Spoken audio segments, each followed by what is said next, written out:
Primera de Pedro, capítulo 4, versículos del 1 al 6. Dice la palabra del Señor: puesto que Cristo ha padecido por nosotros en la carne, vosotros también armaos del mismo pensamiento. Pues quien ha padecido en la carne terminó con el pecado, para no vivir el tiempo que resta en la carne conforme a la concupiscencia de los hombres, sino conforme a la voluntad de Dios. Baste ya el tiempo pasado para haber hecho lo que agrada a los gentiles, andando en lascivias, concupiscencias, embriagueces, orgías, disipación y abominables idolatrías. A estos les parece cosa extraña que vosotros no corráis con ellos en el mismo desenfreno de disolución y os ultrajan. Pero ellos darán cuenta al que está preparado para juzgar a los vivos y a los muertos. Porque por esto también ha sido predicado el evangelio a los muertos, para que sean juzgados en carne según los hombres, pero vivan en espíritu según Dios. Padre que estás en el cielo, te damos gracias por tu palabra. Señor, en esta hora pedimos que tu espíritu nos asista, Señor. Que seas tú operando, Señor, en medio de nosotros, Señor, y en medio de aquellos que nos escuchan, Señor, a través del Zoom, y en medio de aquellos, Señor, que nos escucharán cuando puedan, Señor, sintonizarse con este mensaje, Señor. Por todo aquel que va a escuchar esta palabra, que es tuya, que es viva y que es eficaz. Yo te pido, Dios, que hagas en nuestras mentes, en nuestro entendimiento y en nuestros corazones la obra que es necesaria para que oigamos tu voz, para que podamos comprender, para que podamos asimilar, para que podamos atesorar esta palabra y para que la podamos obedecer, para que seamos transformados, Señor, porque tú hiciste el cielo y la tierra con tu palabra, Señor, y tú haces de nosotros nuevas criaturas, también con tu bendita y gloriosa palabra, Señor. Gracias por tu palabra, gracias por hablar a nuestras vidas. Espíritu de Dios, toma control de mi vida y de todas mis limitaciones, Señor Dios Todopoderoso, y que seas tú, Padre Santo, y solamente tú hablando a lo más profundo de nuestros corazones. En el nombre de Cristo Jesús, amén y amén. ¿Alguna vez te has preguntado, yo sí lo he hecho, alguna vez te has preguntado cuántos años te quedan por vivir? ¿Alguna vez te has hecho esa pregunta? ¿Cuántos años te quedan por vivir? Porque estamos viviendo una época difícil, ¿cierto? De muchos peligros, de muchas adversidades, y aún hasta los jóvenes en este tiempo ya tienen que sintonizarse con la idea de la muerte.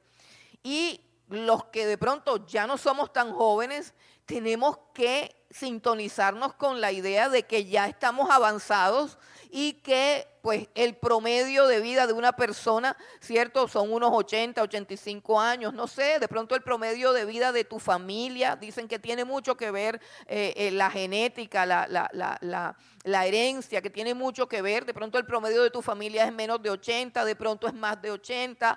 En fin, sea como sea, ¿te has hecho tú la pregunta de cuántos años te quedan por vivir y lo rápido que pasa el tiempo? ¿Te has dado cuenta que un año ya no es nada? ¿Te has dado cuenta que ya sacaron los arbolitos de Navidad y las lucecitas y los muñequitos y prácticamente los acabábamos de guardar, ¿cierto? Entonces hay que volverlos a sacar. Yo creo que ese arbolito ya hay que dejarlo ahí puesto. Dejarlo ahí puesto, no sé, porque ya eso, cuando uno empieza a recoger todo eso, resulta que ya otra vez es Navidad. Entonces, contando con que el tiempo parece que tiene como un grado de aceleración en estos días, y la palabra sí los dice, que los días serán acortados, entonces parece que ya empezaron a recortarlo.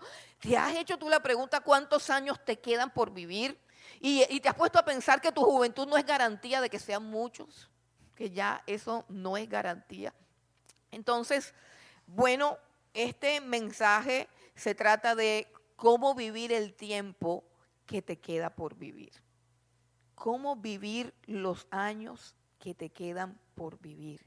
Eso es lo que está diciendo el versículo 2. Dice, para no vivir el tiempo que resta en la carne.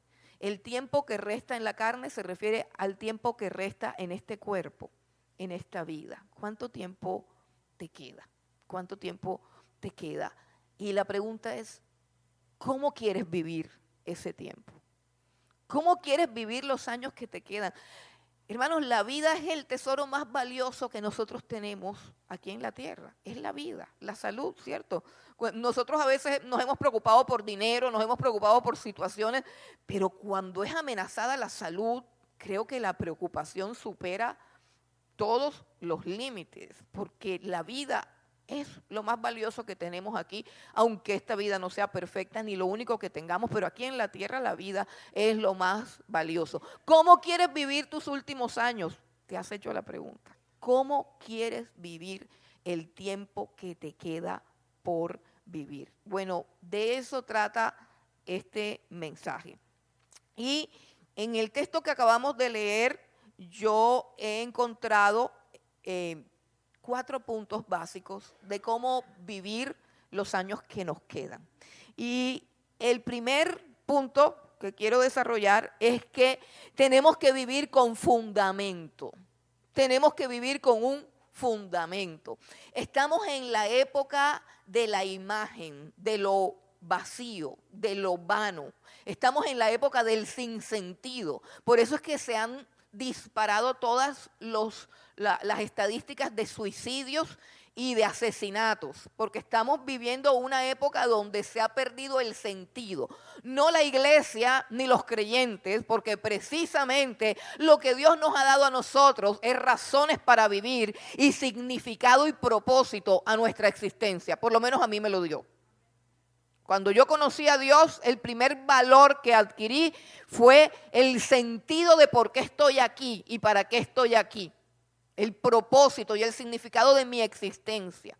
La respuesta a los interrogantes más importantes que tú tienes que conocer. ¿Por qué estás aquí? ¿Para qué estás aquí? Eso me lo ha respondido el Señor Jesucristo en su bendita palabra. Pero afuera no tienen las respuestas. Afuera no tienen las respuestas y vivimos en una sociedad completamente hueca, completamente vacía, que vive sin sentido y que anda en necedad, en total y completa necedad. Pero sobre todo una sociedad que no tiene un fundamento sólido para vivir. Y la vida del creyente tiene que tener un fundamento sólido. O sea, tener fundamento es tener piso, ¿cierto? De ahí es donde viene ese dicho cuando a uno le pasa algo grave. Dice, es que yo sentí que el piso se me movía, que la tierra se abría, ¿cierto?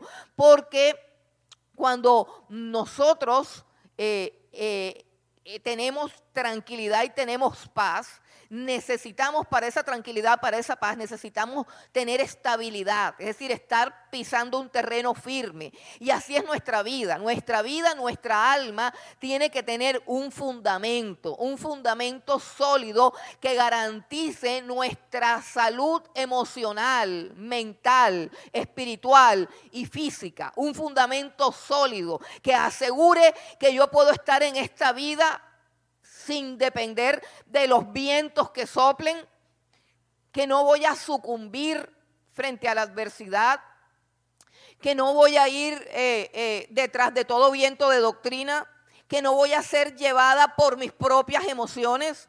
Las personas que no tienen fundamento viven según sus emociones. Hoy me siento bien, mañana me siento mal.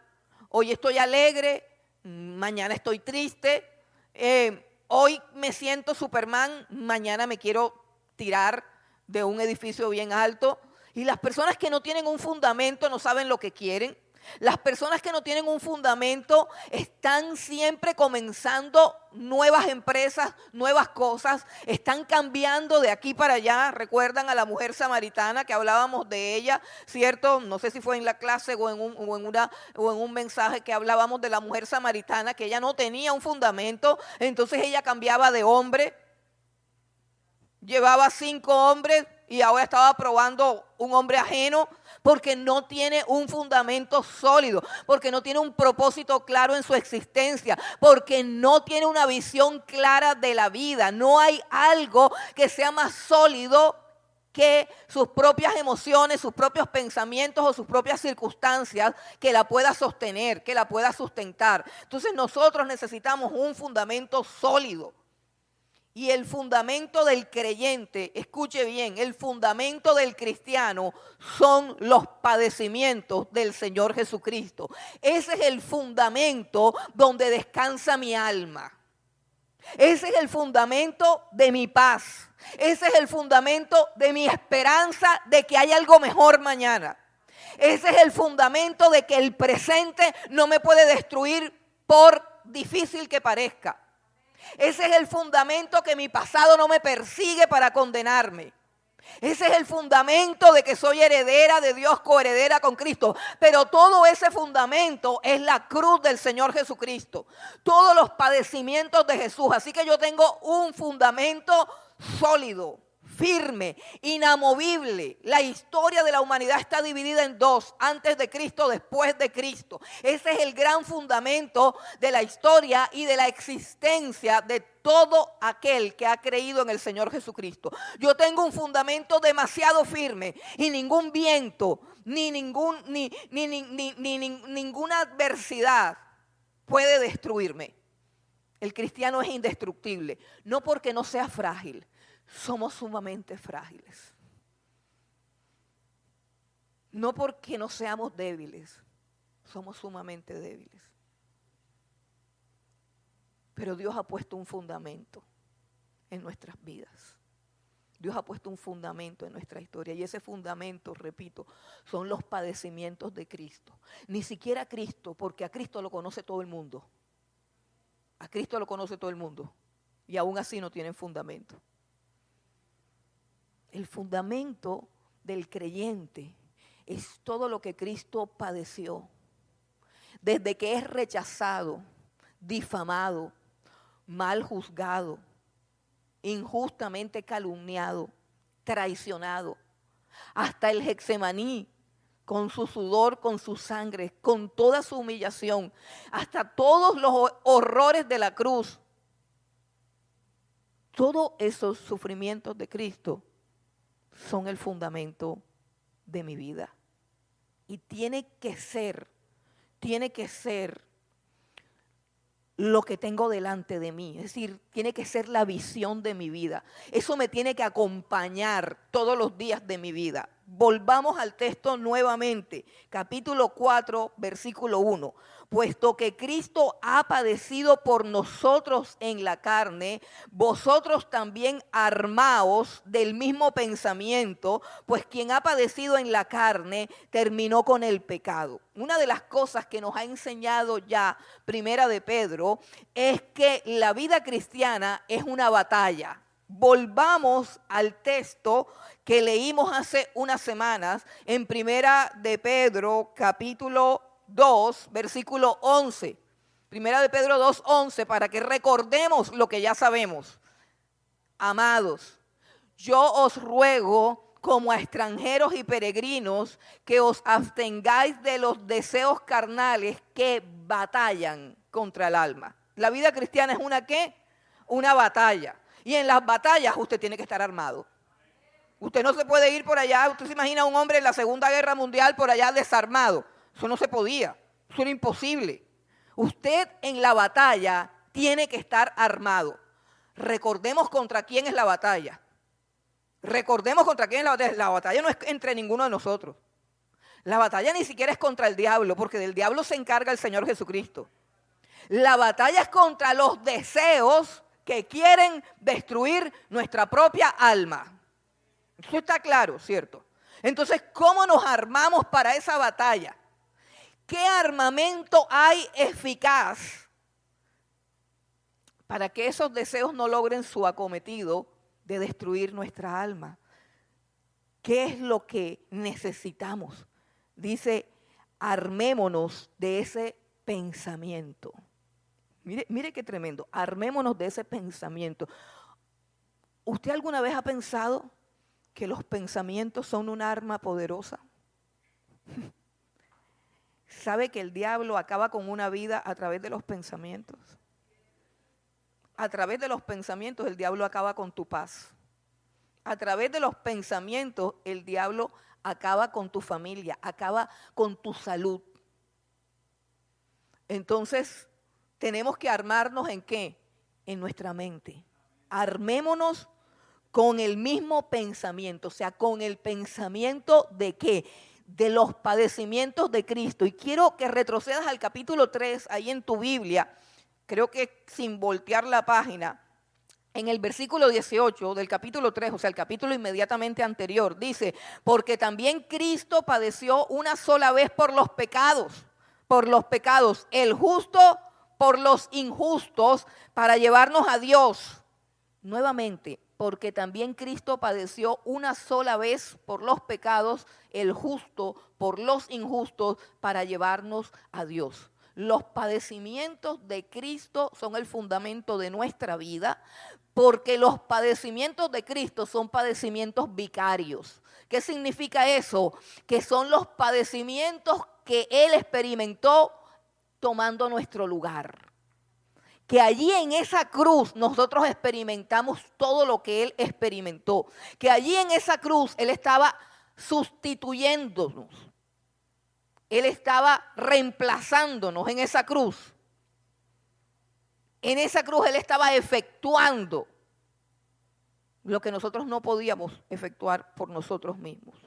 En esa cruz Él estaba padeciendo por los pecados nuestros, porque Él no tenía pecado. Por eso dice, el justo padeció por los injustos. El justo padeció por los injustos. Ok, pero hay algo más que dice este texto y que me parece lo más importante, porque lo que acabo de decir, ustedes ya lo saben de memoria. Pero la pregunta es, ¿usted vive armado con ese pensamiento? ¿Usted vive armado y usted ha entendido que ese pensamiento es un arma de guerra contra los deseos que batallan por destruir su alma? Ese pensamiento, el pensamiento de la cruz, pero no solamente el conocimiento de la cruz, sino el comprender lo que significa la cruz, lo que significa el padecimiento de Cristo, lo que se logró en la cruz y lo que eso implica para mi vida. Comprender todo esto. ¿Por qué? Porque dice que quien ha padecido en la carne terminó con el pecado. Quien ha padecido en la carne terminó con el pecado. Nos podemos hacer una pregunta, un momentico. ¿Quién es ese quien ha padecido en la carne y que ha terminado con el pecado?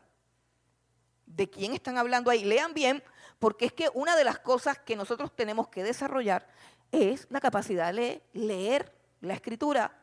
Así de sencillo. Lea lo que dice el versículo 4. Perdonen que yo sea repetitiva y que de pronto esto no sea elegante, pero sí es necesario y práctico. Dice, puesto que Cristo ha padecido por nosotros en la carne, ustedes también ármense del mismo pensamiento, porque quien ha padecido en la carne terminó con el pecado.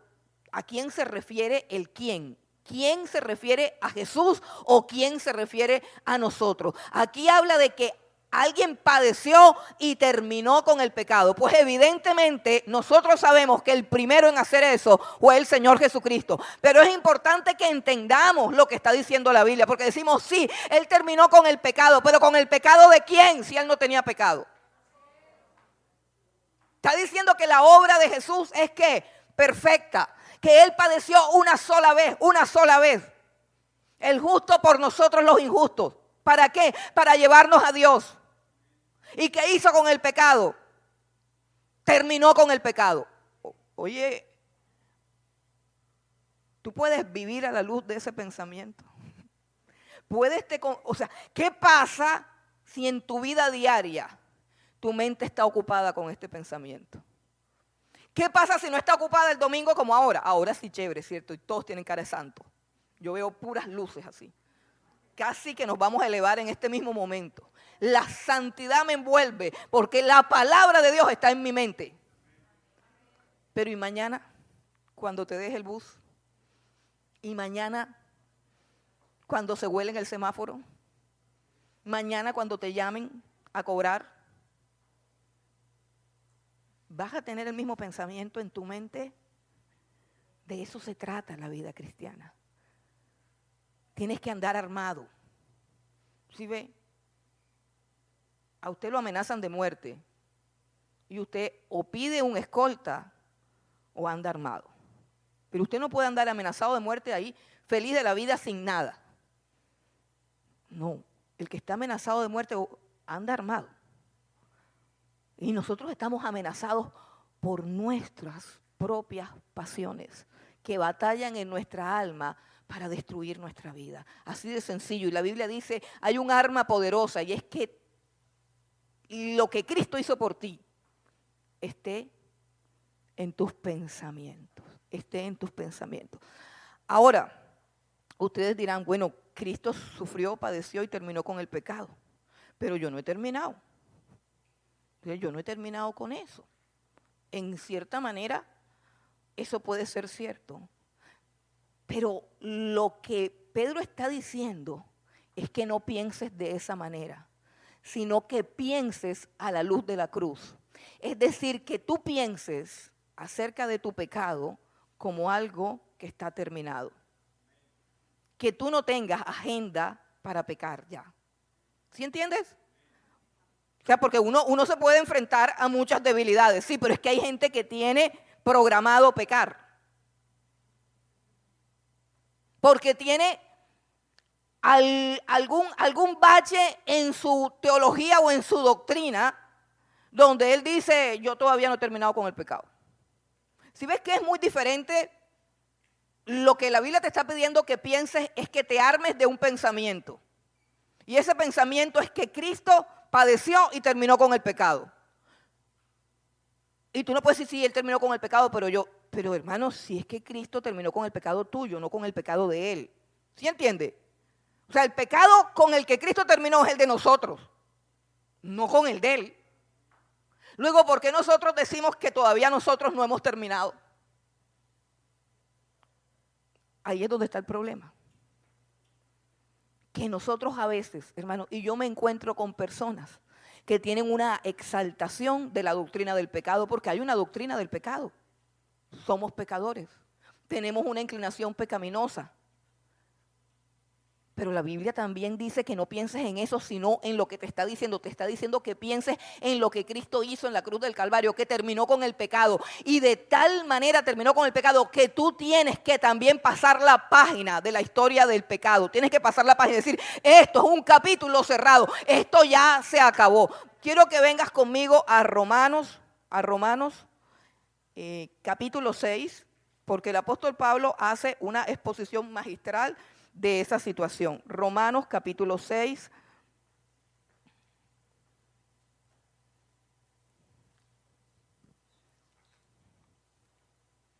Bueno, en Romanos capítulo 6, el apóstol Pablo expresa la misma idea. Recuerden, la idea es que tenemos que andar armados con un pensamiento de que Cristo terminó con el pecado y que ese no es el pecado de él porque él no tenía, sino el mío. Ok. Bueno, vamos a Romanos capítulo 6, versículo 5. Vamos al versículo 6, sabiendo. O sea, la palabra sabiendo tiene que ver con ¿qué? Con el conocimiento, con la mente, ¿cierto? Sabiendo esto, que nuestro viejo hombre, o sea, ¿cuál? Aquel que era dominado por sus pasiones que batallan contra su alma, ¿cierto? Ese es el viejo hombre, el que funcionaba era con base en sus pasiones. Sus pasiones eran las que determinaban todo lo que él hacía. Era esclavo de sus pasiones.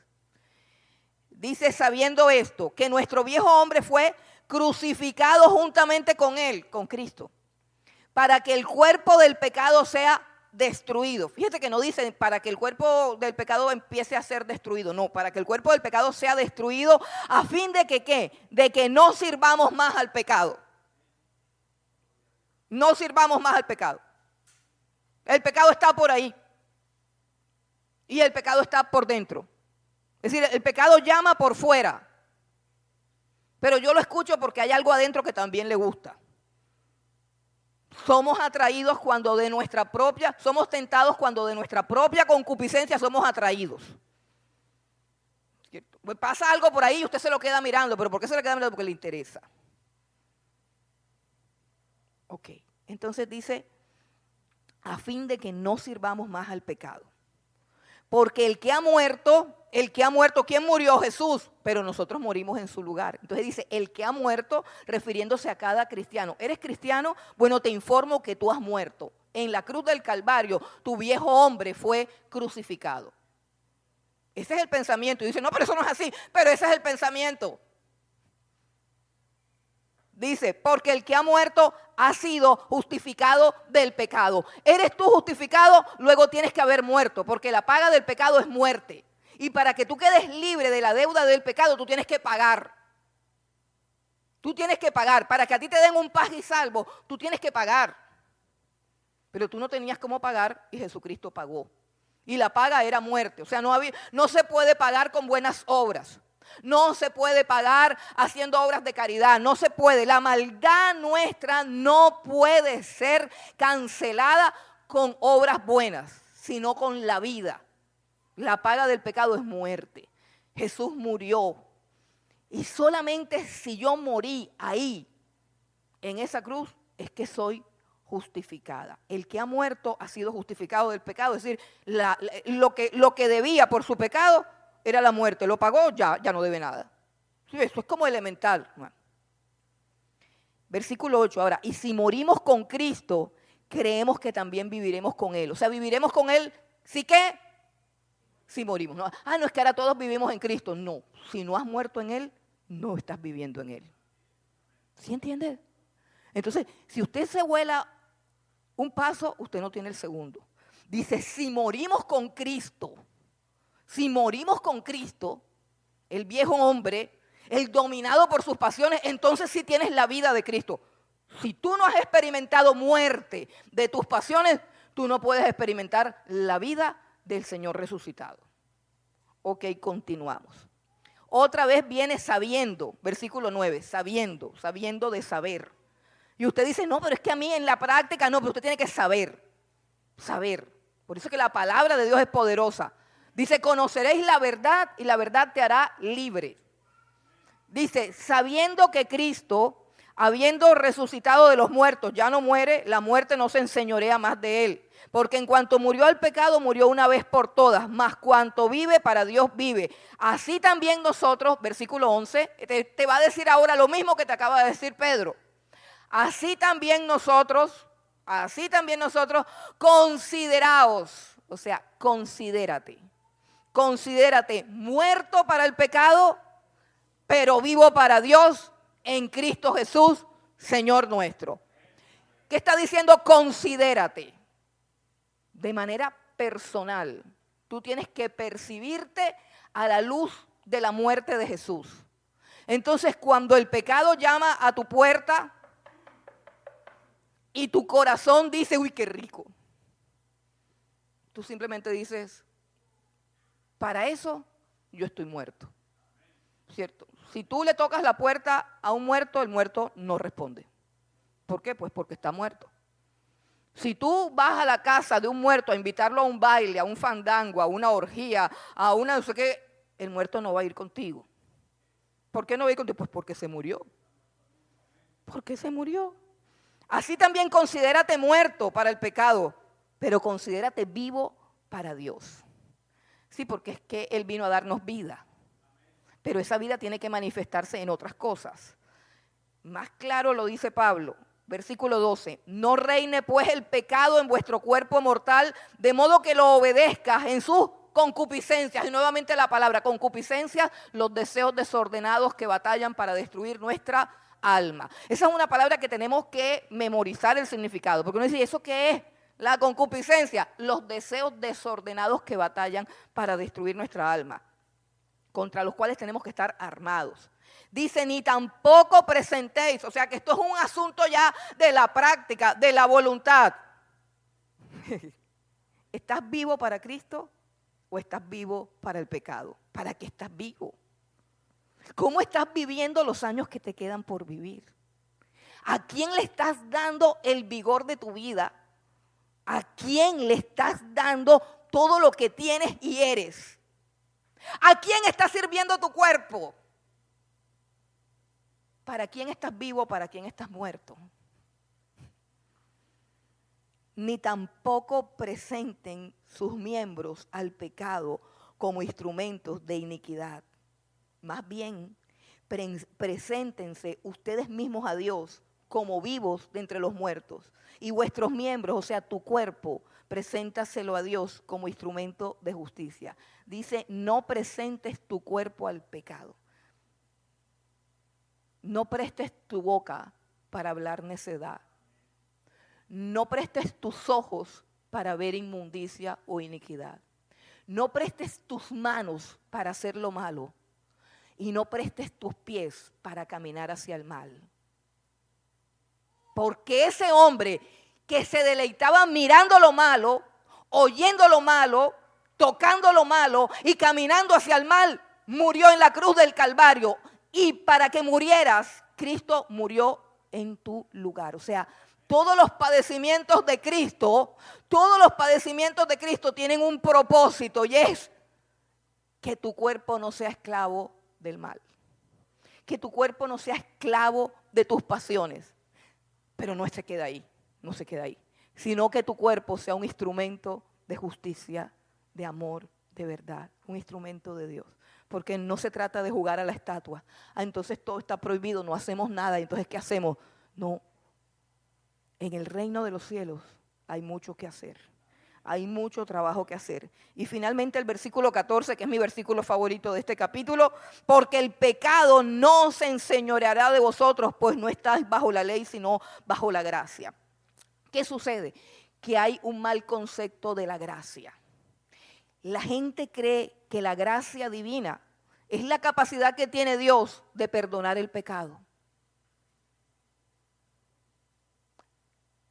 Y eso hasta ahí es incompleto. Porque realmente, escucha lo que voy a decir, realmente Dios no perdonó el pecado. Realmente Dios no perdonó el pecado, escucha. Dios se lo cobró a su Hijo. Dios no se hizo el loco con el pecado. Dios le cobró tu pecado a su Hijo, Jesucristo. Así que tú puedes contemplar todo el dolor del Getsemaní y entender, ahí está el Hijo de Dios pagando lo que yo le debo a Dios, lo que yo le debía a Dios. Entonces, no es gratis. Es gratis para ti, pero fue costosa para Jesús. Le costó la vida. Y ese es el arma de nuestros pensamientos. ¿Para qué? Para no vivir de la manera que Él no quiere que vivas. Para no vivir de la manera por la cual Él murió. Para que no vivas así. Hermano, y repito, gracia no es la capacidad de Dios de pasar por alto el pecado. No, porque se lo cobró a Jesús. Dios no tiene la capacidad de pasar por alto el pecado, porque Dios es justo. Dios es justo. Alguien tiene que pagar. Solo que Dios tuvo misericordia y amor y mandó a su Hijo a pagar, pero tuvo un costo. Y ese costo, ese precio, es el que yo tengo que tener en mi mente y en mi corazón siempre para entender cuán costosa fue mi salvación y poderla cuidar. Porque cuando tenemos un concepto barato de la gracia, pensamos que la gracia es licencia para pecar. Es que hay gente que no ha terminado todavía con el pecado. Es que hay gente que no se considera muerto al pecado. Hay gente que dice, es que somos pecadores. Y repito, hacen una exaltación de la doctrina del pecado que se convierte casi en una licencia para pecar mientras estamos aquí en la tierra. Licencia que no existe. No existe. No existe. Existe una provisión divina. Pero esa provisión divina está pagada con sangre en la cruz del Calvario. Entonces, hermano, no solamente tienes que entender que la gracia no es simplemente perdón de pecados, sino la extinción del pecado. Jesús no es el Cordero de Dios que perdona el pecado del mundo. Jesús es el Cordero de Dios que quita el pecado del mundo. Que quita el pecado del mundo. Y si Él hace eso en tu vida, repito, el pecado no puede ser parte de tu agenda. No puede ser parte de tu agenda. Tú estás muerto para el pecado. Y repito, no me refiero a las fallas, ni los errores, ni en las veces en que de pronto nos resbalamos. No, me refiero a cómo vivimos. Cómo vivimos la vida que nos queda en esta tierra. Segundo, vivir conforme a la voluntad de Dios. Primero, ¿cómo vivir los días que nos quedan? Primero con fundamento, ¿cierto? Con un pensamiento aquí en mi mente que es un arma poderosa, que son los padecimientos de Cristo que terminaron con el pecado. Segundo, vivir conforme a la voluntad de Dios. Regresemos a 1 de Pedro, capítulo 4, y leemos allí en el versículo 2, dice, para no vivir el tiempo que resta en la carne conforme a las concupiscencias de los hombres, sino conforme a la voluntad de Dios. Y se da cuenta que hay dos maneras de vivir. La una tiene un plural, las concupiscencias de los hombres. Hay un versículo que dice que los impíos son como el mar cuando está turbio. Así son los impíos. Es decir, los que no tienen el fundamento de Jesucristo van de aquí para allá. Usted no ha conocido gente que es impredecible, que nunca la terminas de conocer, que siempre te sorprende. Gente que tú no sabes realmente si puedes o no puedes confiar en él, porque sus pasiones los llevan de aquí para allá. Hoy quieren una cosa, mañana quieren otra. Hoy les gusta una cosa, mañana la detestan. Usan a las personas, son utilitaristas. Hoy te quieren, mañana están cansados de ti, ya no te quieren. Ese es el corazón del impío que cambia. Y se puede vivir según las concupiscencias. Las concupiscencias todas un día tiran para la izquierda, otro día para la derecha, otro día o sea, se vive sin propósito, se vive a la loca, se vive a la deriva de nuestras propias emociones, de nuestras propias ideas, de nuestros propios conceptos, de nuestras propias creencias. Pero la otra forma es una, en singular. Las concupiscencias, la voluntad de Dios, que es una. La voluntad de Dios, que es una. Cuando se vive conforme a la voluntad de Dios, hay un camino trazado, claro y recto. La voluntad de Dios es clara. La voluntad de Dios es buena, la voluntad de Dios es agradable, la voluntad de Dios es perfecta. Dice Tesalonicenses, ya vosotros conocéis que la voluntad de Dios es vuestra santificación, que se aparten de la pornografía, de la fornicación. Esa es la voluntad de Dios. Incluye siempre un apartamiento de algo para poder recibir su vida, para recibir su dirección, su guía.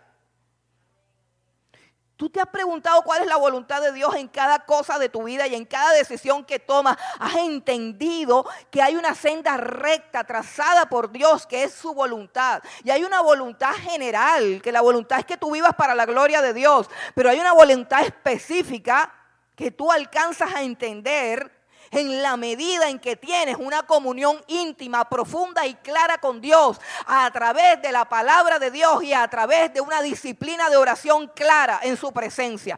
Tú allí descubres qué es lo que Él tiene para ti, qué es lo que Él quiere para ti y tu vida es recta. Tu vida es estable, tu vida es firme, vas avanzando en el camino conforme a su voluntad. Pero cuando son las concupiscencias, tú vas de allá para allá como un loco. Y no avanzas en nada, ni creces en nada. Tu vida no fructifica, tu vida no tiene sentido. Hay que vivir conforme a la voluntad de Dios, que es una sola. Y Él siempre dice, apartémonos de algo.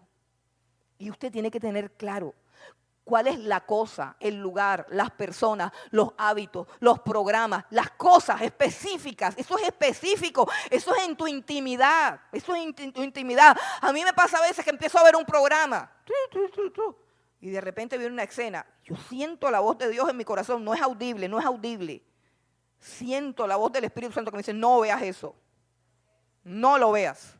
Yo quiero saber en qué termina, Señor. Déjame saber en qué termina. Yo me vuelo para acá. Quiero saber en qué termina, que está interesantísimo. Hay escenas que no debo ver. Hay cosas que no tienes que ver. Hay lugares a donde no puedes ir. Hay personas con las que no puedes entablar intimidad. Hay conversaciones de las que no puedes participar. Hay deseos que tú no puedes alimentar. La voluntad de Dios es tu santificación. Debemos vivir conforme a la voluntad de Dios. Pero yo encuentro, perdónenme que haga el paréntesis, pero yo encuentro que nos estamos volviendo místicos por causa de la ignorancia de las Escrituras. Nos estamos inventando que todo lo que nosotros deseamos es la voluntad de Dios. No es que Dios me habló y me dijo que eso era para mí. Dios te habló. ¿No será tu codicia? ¿No será tu laxivia? ¿No será tu lujuria? ¿No será el desorden de tus deseos que te has convencido de que Dios tiene eso para ti? Hay gente a la que Dios pasa diciéndole cosas y finalmente fracasa. Y después ya no se sabe. Oye, pero no fue Dios el que te dijo. ¿Y por qué no funcionó? ¿A qué le llamas tú Dios me dijo? ¿A qué le llamas tú la voluntad de Dios? ¿A lo que tú quieres hacer o a lo que está en su palabra? Yo no me muevo por emociones. Yo sé que mi corazón es engañoso y perverso y que no todo lo que yo deseo es de Dios. No todo lo que yo deseo es de Dios. La batalla es contra los deseos que batallan en mi alma. La batalla es contra lo que yo deseo. Ahí es donde está la batalla. Y ahí es donde el diablo me destruye. Porque él sabe lo que yo deseo. Cuando de tu propia concupiscencia, es decir, tu propio deseo desordenado, eres atraído, seducido. Y luego el pecado es concebido y luego das a la luz muerte. Si pudiéramos aprender siquiera de los errores. Pero es que hay gente que sigue diciendo que Dios le sigue hablando en sueños, en visiones y camina hacia lo que su corazón concupiscentemente desea y dice que Dios le dijo. Es que ese es el problema del cristiano. ¿Y dónde están los principios? ¿Y dónde está lo que ya Dios dijo? No conocen ni un versículo de la Biblia. Son puros sueños, puros visiones. Y todos esos sueños y todas esas visiones son alimentadas por sus propias pasiones y sus propias concupiscencias. No, muévete por principios. La voluntad de Dios está revelada en su palabra y es clara, y es verdadera, y es buena. Tercera cosa, debes vivir hastiado del pecado. Debes vivir hastiado del pecado. Ven conmigo al versículo 3, baste ya. Mira cómo lo dice Pedro. Baste ya el tiempo pasado para haber hecho lo que le agrada a los gentiles, andando en laxivias, concupiscencias, embriagueces, orgías, disipación y abominables idolatrías. Dice, basta ya, tuviste suficiente tiempo pecando. Todo el tiempo que le dedicaste al pecado ya es suficiente. Detente. Todo el tiempo que malgastaste haciendo lo malo es ruina, es muerte. ¿Por qué quieres un poquito más? Pedro dice, basta ya. No importa cuán joven o cuán viejo seas. La palabra de Dios dice, cuando vienes a Cristo, Cristo te dice, ¿sabes qué? Basta ya. Basta ya de tu pecado, basta ya de tu mentira, basta ya de todo lo que has hecho malo, basta ya que estés hastiado cuando estás comiendo un dulce y un dulce y llega un momento que ya no quieres más. Dice que todo tu pecado, que toda tu vida pasada sea suficiente. No le añadas un capítulo más. No digas, ay, pero es que me falta un poquito. No. Dice, basta ya. El tiempo pasado, dice, es un tiempo perdido. Es un tiempo que no arrojó absolutamente nada. Ven nuevamente conmigo a Romanos capítulo 6.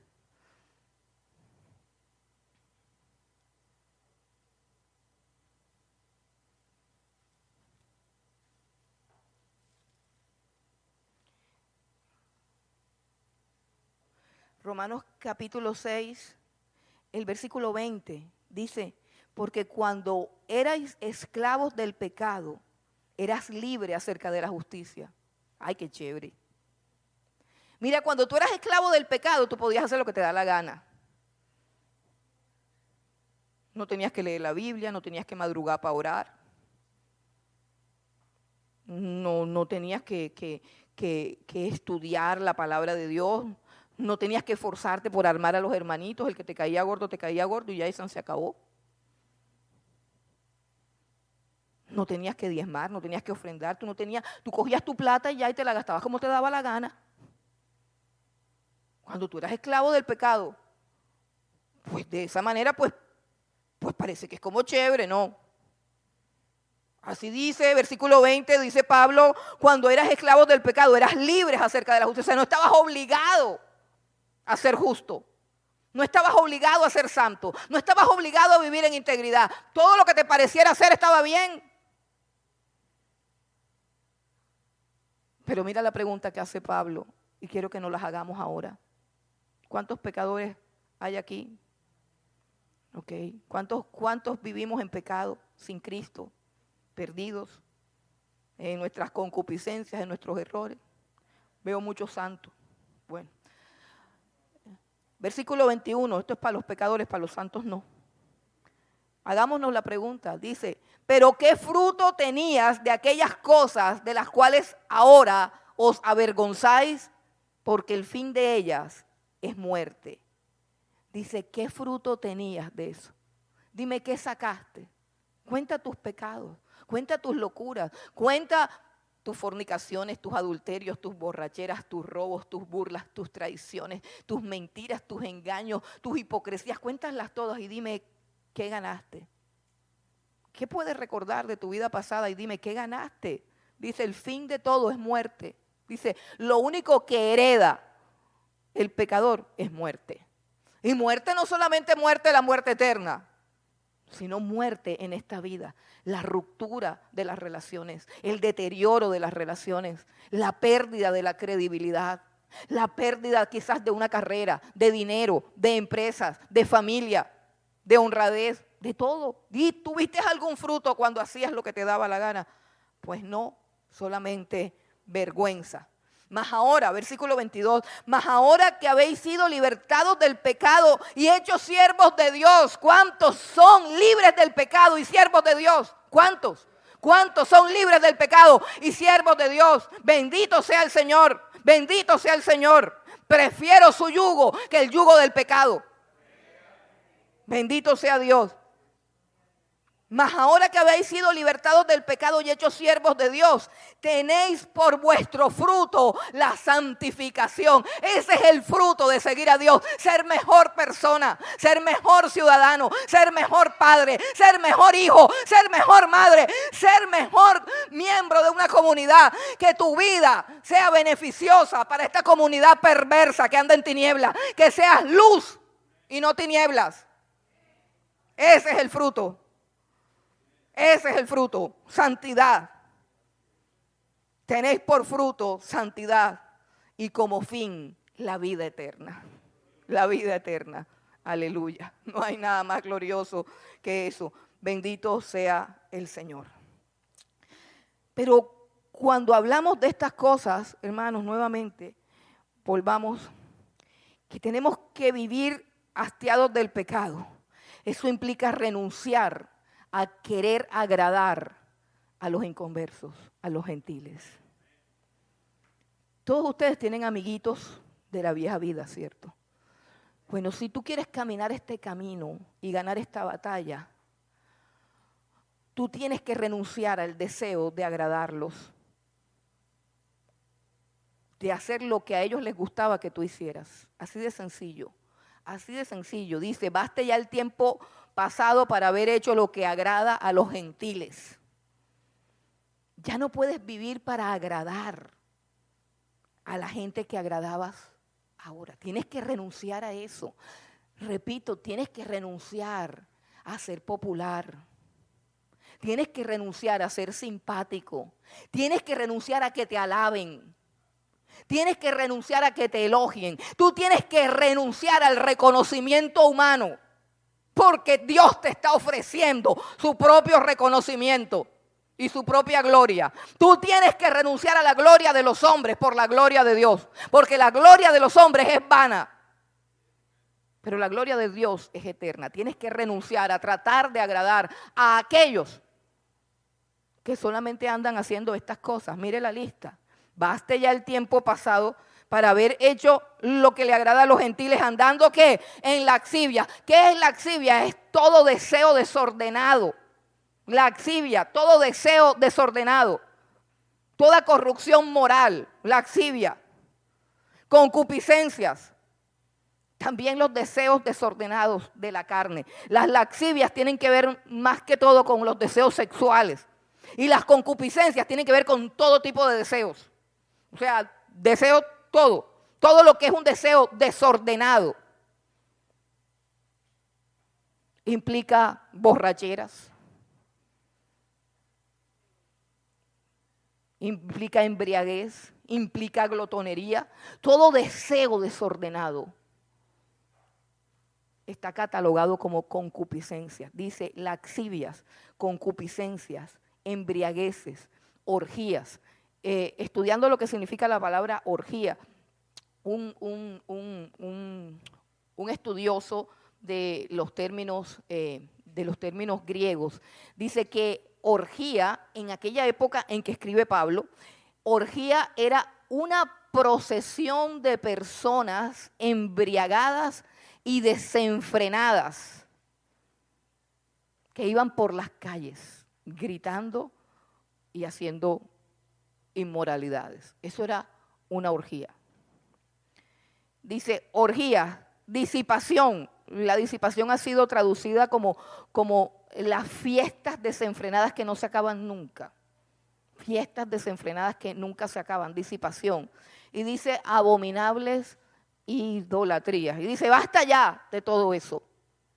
Y basta ya de hacer todo eso para agradar a los gentiles. Porque pasan dos cosas. Yo sé que eso no es bueno, yo sé que eso es malo, no lo quiero hacer, pero yo le quiero caer bien a mis amigos. Yo no quiero que se burlen de mí, yo no quiero hacer el ridículo, entonces yo sigo la corriente del mundo, sabiendo que no soy del mundo, pero quiero agradar a los gentiles. Y dice, basta ya de agradarlos a ellos, dice Dios, basta ya de agradarlos a ellos, agrádame a mí que di mi vida por ti. Versículo 4, a estos, o sea, a tus amigos, a los del pasado, les parece cosa extraña que ustedes no corran con ellos en el mismo desenfreno de disolución y os ultrajan. ¿Les parece? Ellos no entienden. ¿Y por qué no pueden entender? Porque su mente no tiene lo que tiene la tuya. Tu mente está armada. Y tu mente conoce el horror del pecado porque conoce el horror de la cruz. Porque te quiero decir algo, todo lo horrendo que vivió el Señor Jesucristo no fue solamente la manifestación de la maldad, no. Todo lo horrible que tú ves en la cruz, no sé cuántos se vieron la pasión de Cristo, que es la aproximación más cercana a lo que Cristo vivió. Y que había momentos en que uno decía, no, pero ya que termine, ya que no sigan. Y exactamente lo dijo Isaías. Lo veremos más sin parecer alguno. Y como que escondimos de él nuestro rostro. Desechado, destruido, y ya no queremos ver. Así sucede. Así sucede. Y si tú tienes eso en tu mente, tú ya no ves la parranda, ni la orgía, ni el desenfreno, ni la disolución con los mismos ojos. Pero ellos sí. Y a ellos les parece que tú eres un bruto, que tú eres un ridículo, que tú eres un tonto y que tú eres un idiota, y te lo van a decir y te van a ultrajar. Pero quiero traer a colación las palabras de un misionero llamado Jim Elliot. Otro día hablamos de él, su historia es apasionante. Él dijo una frase magistral que quiero recordarles. Dice, no es un tonto aquel que pierde lo que no puede retener para ganar aquello que nunca podrá perder. Repito, no es un tonto aquel que pierde lo que no puede retener para ganar aquello que nunca puede perder. Tú no puedes retener. No puedes retener una clase de vida así. Nosotros nos iremos de esta tierra sin nada. Sin nada. El sentido de la vida no es lo que tú logres atesorar aquí. El dinero no es el sentido de la vida. El dinero es necesario, pero no es la razón de la vida. Nada de lo que tú logres obtener en esta tierra, nada te vas a llevar. Desnudo salí del vientre de mi madre y desnudo volveré allá. No hay absolutamente nada que yo me pueda llevar. Entonces no es una tontería perder lo que de todos modos vas a perder. Porque cuando tú estés frente al tribunal de Cristo, ninguno de tus amigos te va a acompañar. No, ninguno. Ninguno va a salir a decir, pero él es buena gente, él es chévere. Ninguno de ellos va a salir a defenderte. Y ese es el cuarto punto. Tenemos que vivir sabiendo que habrá un juicio. Tenemos que vivir sabiendo que habrá un juicio. Mira lo que dice el versículo 4. El versículo 5 dice, pero ellos, ¿quiénes? Los que viven en esas concupiscencias, a los cuales pretendemos a veces agradar. Dice, ellos darán cuenta al que está preparado para juzgar a los vivos y a los muertos. Dios está preparado para juzgar a todos los hombres. Hay un juicio preparado para ellos. Los que viven según sus propias concupiscencias tendrán que darle cuenta de su vida a Dios. La vida que tienes le pertenece a Cristo. Los talentos que tienen le pertenecen a Cristo. Las habilidades que tienes le pertenecen a Cristo y fueron dadas para que tú honres a Cristo. Y tú vas a presentarte ante el tribunal de Cristo y tienes que responder por todo lo que has hecho en esta vida. Y ellos han tirado a la basura todo lo que Dios le dio y estarán un día de pie frente a ese tribunal. Ahora, pareciera que estoy diciendo que no podemos hacer nada. No. Cuando estamos hablando de laxivias, concupiscencias, embriagueces, orgías, disipación, no estamos hablando de los placeres normales que Dios creó para que los disfrutemos. No estamos hablando de eso. Estamos hablando del desorden de la concupiscencia. Estamos hablando de los deseos pecaminosos, de ir más allá de lo que es normal. Quiero que vengas conmigo, sobre todo para los jóvenes, porque los jóvenes pueden pensar, esto está muy aburrido, lo que me están pintando aquí está muy aburrido. Ven conmigo, tú y todos los jóvenes que estén aquí, vamos a Eclesiastés capítulo 10. Ya estamos por terminar. Tengan cuidado con la concupiscencia del estómago. Eclesiastés capítulo 10.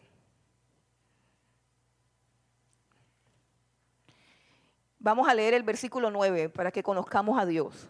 Jóvenes. Aquí todos son jóvenes, yo no veo ningún viejo aquí. O sea, esto es con todos. Eclesiastés capítulo 10, versículo 9 dice, alégrate joven en tu juventud y tome placer tu corazón en los días de tu adolescencia. O sea, pásalo rico. O sea, Dios hizo todas las cosas buenas, los amigos, la música, las cosas buenas de la vida, las cosas puras, las cosas limpias, las hizo Dios para que las disfrutemos. Y dice, alégrate joven en tu juventud y tome placer tu corazón en los días de tu adolescencia y anda en los caminos de tu corazón y en la vista de tus ojos, pero sabiendo que sobre todas estas cosas te juzgará Dios. Eclesiastés capítulo 11, perdón, disculpen, sí. Eclesiastés capítulo 11, qué pena con ustedes. Yo no sé dónde vi el 10. Eclesiastés capítulo 11, versículo 9. Lo repetimos. Alégrate, joven, en tu juventud y tome placer tu corazón en los días de tu adolescencia. Y anda en los caminos de tu corazón y en la vista de tus ojos. Pero sabe que sobre todas estas cosas te juzgará Dios. Quita pues de tu corazón el enojo y aparta de tu carne el mal, porque la adolescencia y la juventud son vanidad. Acuérdate de tu Creador en los días de tu juventud, antes de que vengan los días malos y lleguen los años de los cuales digas, no tengo en ellos contentamiento, porque desbaraté, despilfarré y boté mi juventud. Pensando que era muy aburrido vivir para la voluntad de Dios. Aleluya, gloria a Dios. Vamos a terminar ahora con el versículo extraño que queda al final. Versículo 6, primera de Pedro, capítulo 4, el versículo 6 dice, porque por esto también ha sido predicado el evangelio a los muertos, para que sean juzgados en carne según los hombres, pero vivan en espíritu según Dios. Como es un poquito extraño el versículo, hay 50,000 interpretaciones, pero la más sana, la más normal, la más natural que yo he encontrado y con la que están de acuerdo todos los grandes teólogos contemporáneos, dice claramente que están muertos en ese momento. O sea, Pedro está hablando de unos cristianos que en ese momento están muertos, pero no está diciendo que cuando les predicaron el evangelio estaban muertos, no. Él está diciendo, por eso fue predicado el evangelio a los que ya han muerto. Y de hecho ya hay traducciones que lo tienen así. Una traducción que yo tengo, y no recuerdo cuál es, Waldir se me escapó, pero él la tiene, dice así. Por eso se ha predicado el evangelio a los que ya están muertos. Pero cuando le predicaron el evangelio estaban vivos. Y eso fue en la época de la persecución de Roma bajo el imperio de Nerón. Y los cristianos eran juzgados por el tribunal de Roma como traidores al César. Eran juzgados por los hombres según la carne. Eso es lo que está diciendo el versículo. Vamos de nuevo, dice, versículo 6, porque por esto también ha sido predicado el evangelio a los que ya están muertos, para que sean juzgados en carne por los hombres. Los juzgó el imperio romano y los condenó por traidores, por no adorar al César. Pero ese no es el final de su historia. Está diciendo, esta es la vida más terrible que puede vivir un cristiano. Una vida que ninguno de nosotros está viviendo. Que sea juzgado y condenado como un traidor por ser fiel al Señor Jesucristo. Y dice, pero la vida de una persona así no termina ahí. Porque dice que sean juzgados en carne según los hombres, pero viven en espíritu para Dios. Todos ellos que murieron habiendo oído el evangelio y habiendo sido fieles y que prefirieron el martirio, escucha bien, prefirieron el martirio porque su mente estaba armada con los padecimientos de Cristo y prefirieron la muerte y prefirieron la vergüenza pública, pero fueron fieles al Señor. Dice, ellos viven para Dios. Y el Señor Jesucristo, cuando le preguntaron por la resurrección, porque algunos creían en la resurrección y otros no creían en la resurrección, el Señor Jesucristo contestó, entre otras cosas que dijo, con respecto a la resurrección, ¿acaso ustedes no han oído que Dios dice en su palabra, yo soy el Dios de Abraham, yo soy el Dios de Isaac, yo soy el Dios de Jacob, y Dios no es Dios de muertos, sino de vivos? Todos ellos viven delante de la presencia de Dios. ¿Cómo quieres vivir los años que te quedan? Sean pocos o sean muchos. ¿Cómo quieres vivir? Puedes cerrar tus ojos y decirle a Dios cómo quieres vivir. ¿Cómo quieres vivir? Yo quiero ser su sierva hasta el final. Así quiero vivir.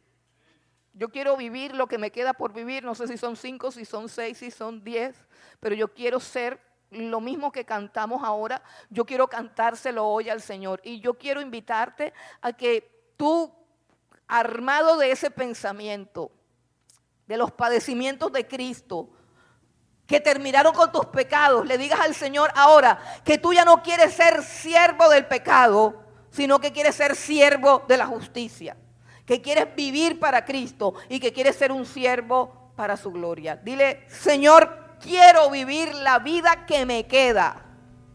Quiero vivir la vida que me queda con el fundamento tuyo. Quiero vivir la vida que me queda haciendo tu voluntad.